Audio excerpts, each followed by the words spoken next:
It's me, Moody Boo, and I am back with a perfume video that I kind of wish when I had started collecting somebody had done for me.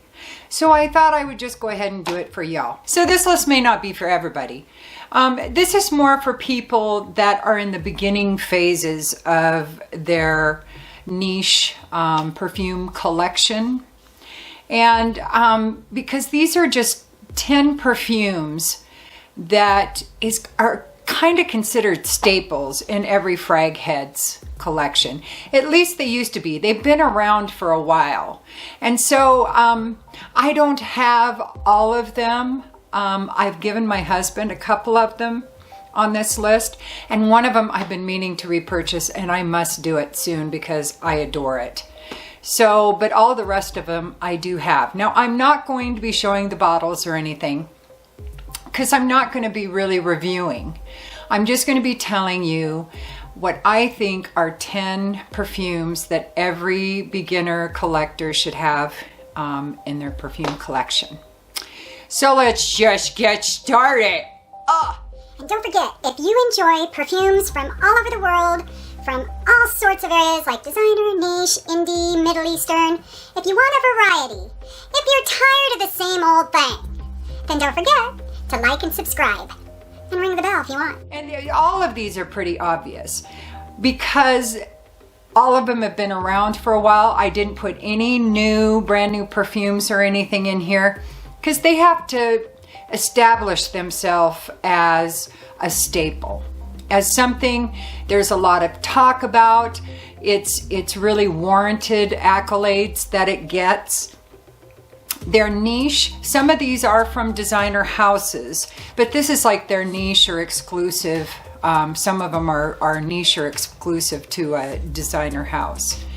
So anyway, I just, if I figured it out, but I had to kiss a lot of frogs and they didn't turn into princes or great bottles of perfume.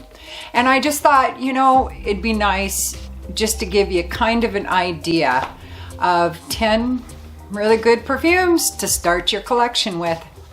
So, all right, so the first one, very obvious, is Creed Aventus. And like I said, I am not going to review any of these. Now, this is one I have in decants, a couple of big decants, and I gave them to my husband, and he rocks them. It does smell really good. Aventus is one of the most overhyped perfumes out there, though, I will say, but there is a reason for that. It is very good. My biggest issue with Aventus and Aventus lovers is that any perfume that has a heavy pineapple note, they compare it to Aventus. It really is the template for pineapple perfumes. And for me, Aventus is just a pineapple, woody, musky kind of a perfume. It really has great performance, of course. It's a Creed. There's not too many Creeds out there that don't perform very well. It's very unisex, even though most masculine personalities wear it. I felt like my husband would rock it more than I would, and I was correct. He's on his last decant, but I don't know that I'm going to repurchase it or not. There's some others in his collection of decants, because I gave him decants. So if I really loved it on him, like Midnight in Paris, I just figured that one out by Van Cleef and Arpels. If I really love it, then I'm going to get him a full bottle if possible. So that's why he has decants, and he doesn't have a lot of room. I've kind of taken that territory. So, yeah, Creed Aventus, definitely, absolutely. And I also tried to make sure every one of these is a perfume you still can get. So another one that is a must to have in your collection is Musc Ravageur by Frederic Malle. Now that's one I have had a love-hate relationship with. Here's my issue with Musc Ravageur. Now it's a clove, musky, vanilla kind of a perfume. And at the top was what I had to get the most used to. That clove note was really strong, a little off-putting at first. But then it dried down when my first bottle of this. Then it dried down into this musky, vanilla, beautiful perfume that I adored. Well, as I went on my perfume journey more, I started to appreciate the niche end of Musc Ravageur, the top, and I got really bored with the dry down because there are a million perfumes that are musky vanilla kind of perfumes. But that top was interesting, and the more I wore it, the more I loved it. But it goes away fairly quickly. So that's the only thing about Musc Ravageur. But once you, I feel like I can say this, that once you appreciate the opening of Musc Ravageur, you really are on your way to being a frag head, because that is a tough one for a lot of people. Now, Musc Ravageur doesn't perform very well. It doesn't last for me that well at all. 6-7 hours is what I get usually. But anyway, it's beautiful, very formal. I think Aventus is very formal too. The next one is by Tom Ford, and that's Tobacco Vanille, of course. And Tobacco Vanille is just tobacco, dried fruits, and vanilla for the most part for me.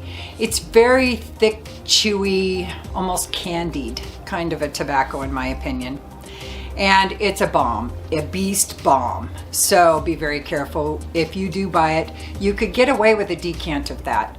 I think Aventus and Tobacco Vanille, you could get away with starting your collection with just a decant of it, because they really do perform well for me.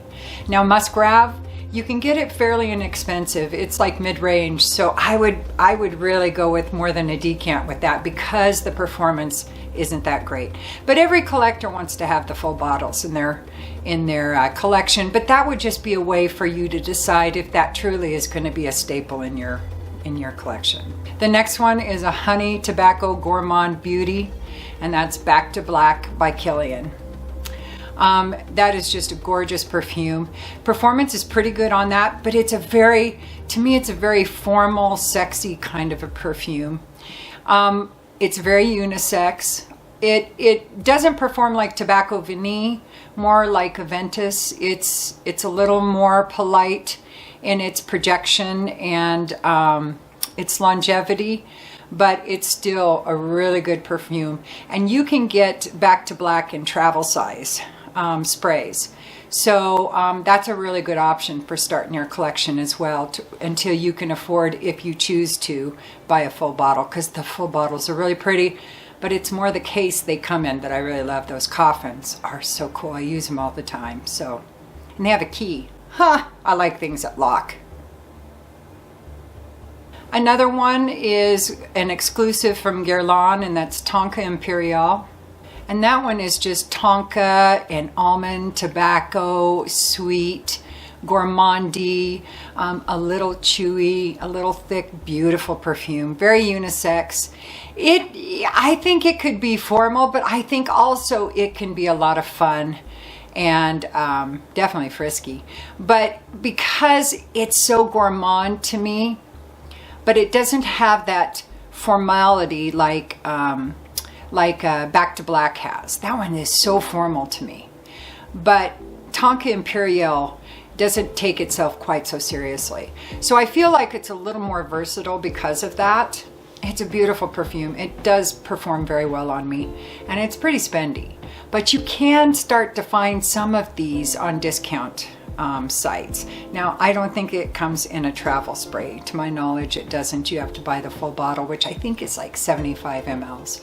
But it's expensive. So the next one is Andy Towers L'air du Desert Marocain, and this is the one that I do not have in my collection anymore. I don't know why I traded it off. I just wasn't wearing it, and at the time I was collecting, but I was also changing up my perfumes quite a bit to where if I didn't wear it, I got rid of it, got something else, you know.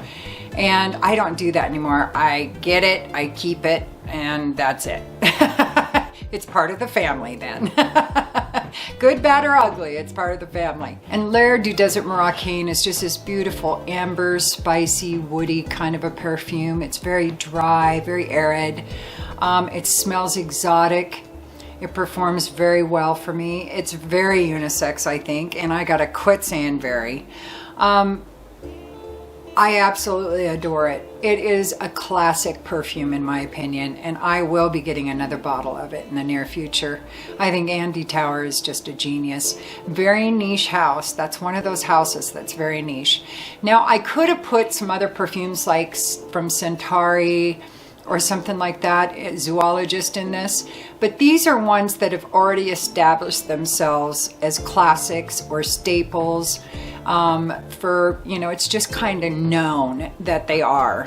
And I think in 10 years from now, or, you know, even maybe 5 to 10 years from now, some of those perfumes from Zoologist and Centauri and Aventus and whatever, see how they ride the journey, you know, how they connect to the future. If they become really loved and adored by lots of people to where they could be considered a classic or a staple, then yeah, I would redo this video in the future just to put some of those on the list, or whoever is on the list. So the next one is a patchouli benzoin white chocolate beauty, and that is Coromandel by Chanel.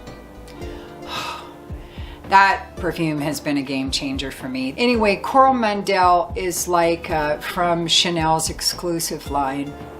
And it is one of the most beautiful perfumes, let alone one of the most almost gourmandy kind of patchouli perfumes out there. It's very unisex. A lot of men rock this perfume. Not where I live because you can't get it around here, but where you can get it, men do love wearing this, even though you would think white chocolate and patchouli and everything that sounds rather feminine. It's really not. It is on the verge of being gourmand, like I said. It performs beautifully. It is a desert island perfume for me easily. Absolutely. It's very, I think for a patchouli perfume to be formal, that's saying something. And especially when it has a hint of gourmand in there, that's really saying something. But I do think you can wear Coromandel to very formal occasions, fun, going out and having festivities, everything. It's just one of those perfect perfumes to me. I just adore it. So, and performs really well. Did I say that right? So, and it's pretty expensive too, you know, it's an exclusive. I do think you can get a 50 ml for under $200 though. I want to say that's true. It may be total bullshit, but I want to say I've seen it at that. But anyway, it's not cheap. Another one is by Hermes, and that's Ambre Narguile. Wow. This perfume blew my mind and my husband's mind, and I've been wearing it for years. It's this beautiful cinnamon, honey, boozy kind of a perfume. My husband thinks it smells like a spiced apple pie. I tend to agree. It's very gourmand. Even apple is not in there, but it does have that air about it. It really does. It's gorgeous. It performs beautifully. So it's another desert island perfume. It's incredible. And probably out of all of the perfumes on this list, this is my husband's favorite, I would have to say. It's pretty spendy. This is one of those perfumes though that you can get smaller sizes in. You can get it in travel sizes. I want to say there's 7.5 mLs, but it performs really well, so that will last you a while until you decide if you want to get a full bottle for yourself in your collection or not. Another one is a coffee, lavender, vanilla, wonderful perfume I have adored since the first time I smelled it, probably, I don't know, a decade ago, and that's New Haarlem by Bond No. 9. Now this perfume can be rather polarizing, but I love it. It smells like breakfast to me. It smells like maple syrup over warm buttered pancakes while drinking a hot cup of dark roast coffee or something. I mean, oh, it's wonderful. I had 2 bottles. I gave one to my son. Big mistake, even though he went through it super quick. Because I adore it so much, I want my husband to wear it. So my husband got the big bottle, and he wears it quite a bit for me. It's definitely on my top 5 favorite perfumes that he wears. And it's gourmand. It's very unisex. It's sweet without being too sweet. It performs really well. It's a Bond No. 9. Most of theirs do perform well. You can get New Haarlem, the 50 ml bottle, I'm pretty sure for a pretty good price, like between 100 and 130 bucks. You might even be able to get it a little cheaper than that, depending if you get a tester or something like that. It's pretty readily available on the discount perfume websites, so it's pretty easy to get. It's a gorgeous perfume. I absolutely adore it, and I've adored it for years. But it was one of those that I just felt my husband should wear because I found it really I'm trying to keep this clean. I found it very provocative, and it's weird for me to smell a perfume on me that I find provocative. There are some exceptions, but if I find them that they make me salivate, then I want my husband wearing them. So I don't need to be turning myself on. That just doesn't work for me, but he turns me on anyway. So add a little more flavor to it and I'm all up in there. This last one's probably the newest one on this list, and that's by Kurkdjian, and that's Bac Rouge 540. And it's just this amber wood, saffron, and fir resin kind of a perfume. A lot of people say it's super sweet and super gourmandy. I don't get that. It's a barely sweet, kind of a dry, woody perfume to me. It's a beautiful woody perfume, but it isn't gourmand to me at all. I guess it's the way you interpret the amberwood. I think that is the note in question, and it can be very gourmand in my experience in other perfumes. But in this one, I don't get that. Some people say it's too sweet. I find that crazy. It is not for me. I find it very versatile. It's a beautiful perfume. You can wear it year round, I think. I'm very confused by all of the reviews I've heard of how sweet it is. There are a few of us out there that don't get that, but it's expensive, but it is one you should have in your collection. It is a staple now. It's the newest classic, I think. It performs really well. It's formal. It can be fun, I think, in the right setting. It's just a wonderful fragrance. I have that one. I have all of these, but Desert Marocain, or the ones like Aventus and Bois No. 9 that are in my husband's collection, but they are here in the house. So anyway, and if I had an honorable mention, I would have to say Sushi Imperiale by Bois 1920. It had a minute. It had more than a minute where everybody was talking, not everybody, you know, I'm exaggerating a little, hyperbole there, but a lot of people were talking about it, and rightfully so. It's a beautiful perfume at a really good price. It's very versatile. It's a citrus, spicy, vanilla kind of a perfume.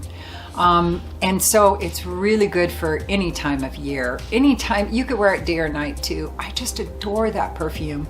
And I think it should come back. I think people should start talking about it again because it's that pretty to me. It's that good.